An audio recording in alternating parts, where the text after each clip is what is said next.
Hazrat Abu Huraira radiyallahu anhu states that Allah's Apostle sallallahu alayhi wasallam said that Allah Jalla Jalaluhu said, Adam's son has performed every act for his own saves fasting, and it is especially for me, and I myself will grant its special reward.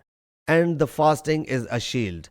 When someone of you is fasting, he must neither use foul nor obscene language. If someone reviles him or fights with him, he should say, I am fasting, I am fasting. By him in whose possession Muhammad's life is, the smell of a fast observer's mouth will be sweeter to Allah Jalla Jalaluhu than the fragrance of musk. On Resurrection Day, the fast observer will enjoy two festivities at which he will feel jubilation. When he breaks fast, he feels pleasure at breaking fast, and when he will meet his Lord Jalla Jalaluhu, he will feel felicity due to his fasting. Sahih Muslim Hadees number 2700.